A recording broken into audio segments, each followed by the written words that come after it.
स्वतंत्रता के बाद से जो अवकाश थे उसमें संशोधन होना चाहिए और पूर्व की भांति सारे अवकाश नियमानुकूल मिलने चाहिए। शैक्षणिक कार्य होने चाहिए 10 से 4 के बीच और जो सेवा शर्त नियमावली के तहत जो प्रावधान है स्थानांतरण का वो ऐच्छिक स्थानांतरण हो।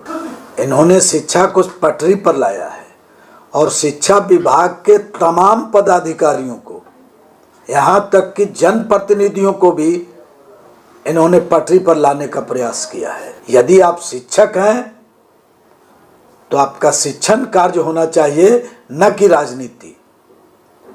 आप शिक्षण संस्थान में हैं तो उसकी पूरी जिम्मेवारी आपकी होनी चाहिए और आप शिक्षा विभाग के तहत हैं तो शिक्षा विभाग के द्वारा निर्धारित नियमों का पालन करना होगा।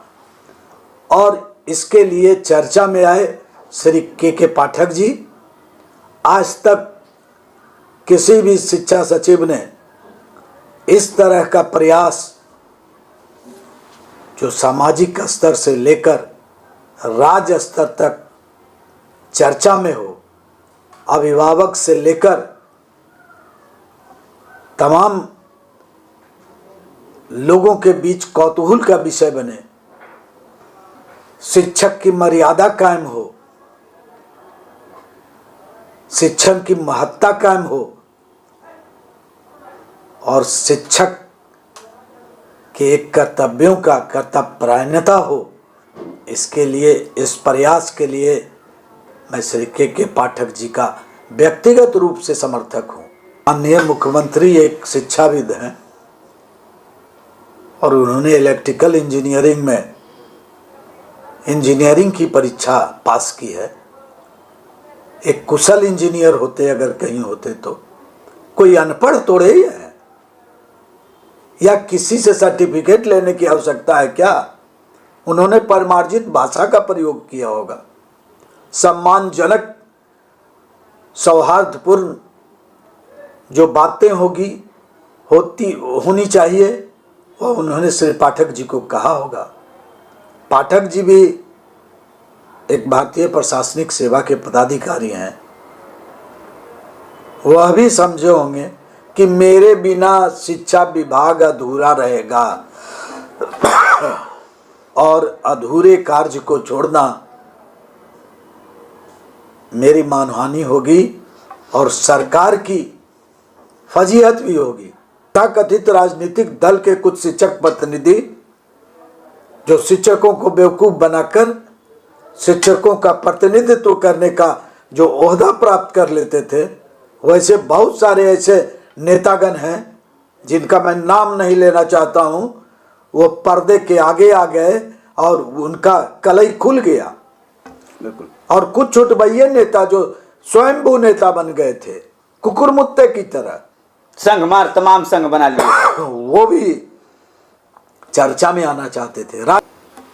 और फिलहाल जो माननीय अपर मुख्य सचिव जी ने जो आदेश दिया है 10 से 4 की व्यवस्था होनी चाहिए। समय सारणी में संशोधन 9 से जो कर दिए थे वो 10 से कर दें। बिल्कुल। और जो पूर्व से मिले आ रहे दशकों से स्वतंत्रता के बाद से जो अवकाश थे उसमें संशोधन होना चाहिए और पूर्व की भांति सारे अवकाश नियमानुकूल मिलने चाहिए, चाहे वो ग्रीष्मावकाश हो या जितने अवकाश हो, उसमें कटौती नहीं होनी चाहिए। तीसरी बात, ये जो समय अवधि है उसके भीतर जितने भी कार्य हों वो शैक्षणिक कार्य होने चाहिए 10 से 4 के बीच, कोई फिर बीच में कोई। और चौथी बात, जो सेवा शर्त है और जो सेवा शर्त नियमावली के तहत जो प्रावधान है स्थानांतरण का, वो ऐच्छिक स्थानांतरण हो, उसकी व्यवस्था कीजिए और उसमें संशोधन कीजिए। गांव की झोपड़ियों में जाकर रोशनी शिक्षा की जगाना होगा आपको, और आप इसके लिए नहीं करें लेकिन ऐच्छिक स्थानांतरण की व्यवस्था सरकार कर देती है तो आप आ जा सकते हैं। उस क्षेत्र के द्वारा आप सामंजस्य के आधार पर म्यूचुअल स्थानांतरण करा सकते हैं। आप ये व्यवस्था होगी और होनी चाहिए।